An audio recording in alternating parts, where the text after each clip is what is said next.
आज आपण बनवणार आहोत अतिशय टेस्टी पारंपरिक अशी चमचमीत चविष्ट खार वांग्याची भाजी।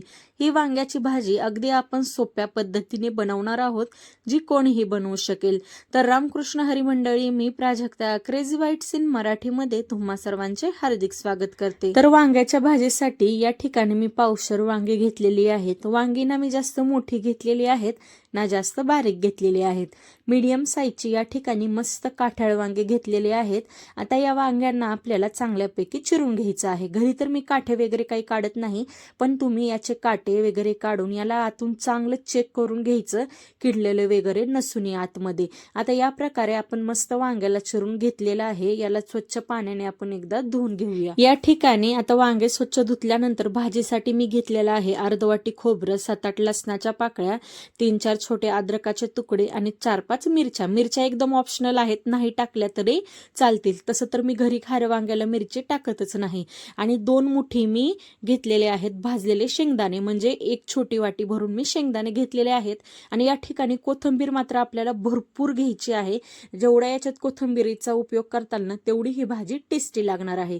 तर या ठिकाणी मिरची, खोबरं, अद्रक, लसूण आपण मिक्सरच्या भांड्यामध्ये टाकून याला वाटून घेणार आहोत। सगळाच लसूण नाही टाकायच्या, 3-4 पाकळ्या ठेवायच्या, जे आपल्याला परत पण जे आपण हे शेंगदाणे भाजून घेतलेले आहेत ना, ते वाटताना लागणार आहे। त्यामुळे याच्यात कोथिंबीर पण टाकलेली आहे। थोडीशी कोथिंबीर आणि थोडासा लसूण मी शेंगदाण्यासाठी ठेवलेला आहे। आता हे वाटण आपल्याला छानपैकी बारीक वाटून घ्यायचंय आणि ते वाटल्यानंतर त्याला एका प्लेटमध्ये काढून परत आपल्याला शेंगदाणे मध्ये तो थोडा लसूण टाकायचा आणि ती कोथिंबीर टाकून त्याच्यामध्ये थोडंसं मीठ आणि अर्धा चमचा जिरी हे सगळं टाकून आपल्याला याला छानपैकी बारीक वाटून घ्यायचं आहे। तुम्ही बघू शकता की व्हिडिओमध्ये हे मी चांगल्या प्रकारे वाटून घेतलेलं आहे। आता आपण याची स्टफिंग करणार आहोत। आता हे जे सारण आहे हे आपल्याला वांग्यामध्ये भरायचं आहे। आता तुम्ही व्हिडिओमध्ये बघू शकता की मी कशा प्रकारे याला वांग्यामध्ये भरून घेत आहे। याच्यासाठी आपण वांगे आधी तळून घेणार नाही, डायरेक्ट हे जे सारण आपण कुटाचं केलेलं आहे ना, ते आपण याच्यामध्ये भरणार आहोत। याच्यात वाटतानाच आपण मीठ वगैरे टाकलं होतं, त्यामुळे याच्यात आता काही टाकायची गरज नाही, डायरेक्टच मी भरलेलं आहे। आणि हे जे थोडंसं कूट राहिलेलं आहे ना, ते नंतर आपण पाण्यात मिक्स करून भाजीत टाकणार आहोत। आता गॅसवर मी कढई गरम करायला ठेवलेली आहे। आता त्याच्यामध्ये मी 3 पळ्या तेल टाकलेलं आहे, कढीपत्त्याचे काही पाने टाकलेले आहेत आणि अर्धा चमचा जिरी टाकलेली आहे। जिरी थोडी चांगली भाजली की आपण जे खोबऱ्याचं वाटण केलं होतं ते याच्यात टाकून आता याला आपण चांगल्या प्रकारे तेल सुटेपर्यंत फ्राय करणार आहोत। आता याच्यामध्ये मी हळद वगैरे काही टाकणार नाही। जो पूर्ण भाजीला कलर आहे तो नॅचरली कोथिंबीरीचा कलर आलेला आहे। कोथिंबीर जास्त टाकल्यामुळे याला छानपैकी कलर आलेला आहे, त्यामुळे हळद टाकायची आपल्याला काहीच गरज नाही। जर तुम्हाला टाकायची असेल तर तुम्ही थोडीशी हळद याच्यामध्ये ऍड करू शकता।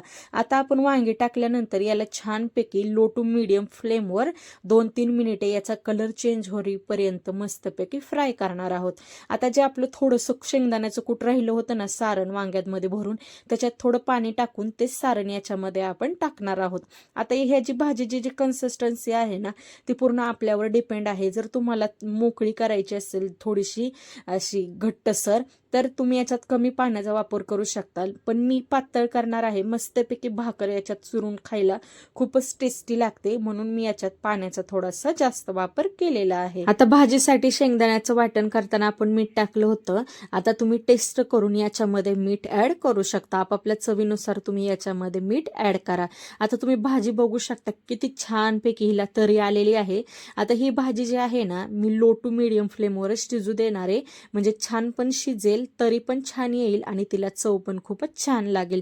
मी तुम्हाला जसं सांगितलं होतं तसं ही भाजी मी मस्त भाकरीमध्ये चुरून खाण्यासाठी बनवणार आहे, त्यामुळे याची कन्सिस्टन्सी जी आहे ती मी पातळच ठेवणार आहे, त्याच्यामुळे मी याच्यात पाणी ऍड केलेलं आहे। आता हिला लो फ्लेमवर मस्तपैकी शिजू द्यायचं आपण। वांग्याला काय करायचं, मध्ये मध्ये हलवत राहायचं, म्हणजे सगळे बाजूने ते छानपैकी शिजेल। आता याला झाकण ठेवून लो फ्लेमवर आपण 3 ते 4 मिनिटं मस्तपैकी शिजू देऊया। तुम्ही बघू शकता की आपल्या वांग्याला मस्तपैकी उकळी फुटलेली आहे। ह्याला आता चांगलं हलवायचं, म्हणजे सगळ्या बाजूने आपलं वांग मस्तपैकी शिजेल। तरी तर तुम्ही बघू शकता की अरे बापरे, त्या तरीला बघूनच माझ्या तर तोंडामध्ये पाणी सुटलेलं आहे। किती छानपैकी तरी आपल्या भाजीला आलेली आहे।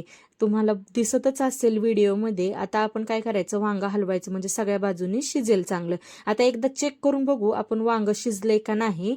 जर वांग शिजलं असेल तर आपण गॅस बंद करूया. आता वांग शिजलेलं आहे, मी गॅस बंद केलेला आहे. तुम्ही व्हिडिओत बघू शकता की आपल्या भाजीला किती छानपैकी तरी आलेली आहे. जर तुम्हाला आपली ही भाजी आवडली असेल ना तर मला कमेंट बॉक्समध्ये नक्की सांगा. जर ह्या रेसिपीमध्ये काही जर डाऊट असलाच तर ही मला नक्कीच विचारा, मला तुम्हाला रिप्लाय द्यायला आवडेल. आता मस्तपैकी भाकरी चुरून आणि त्याच्यावर ही खारं वांग्याची भाजी गरमागरम खूपच टेस्टी लागते. तुम्ही एकदा नक्की खाऊन बघा आणि ही भाजी बनवूनही बघा.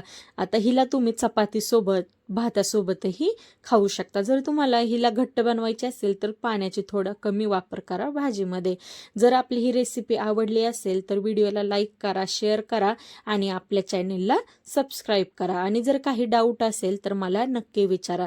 तर चला भेटूया पुढच्या व्हिडिओमध्ये. Bye bye.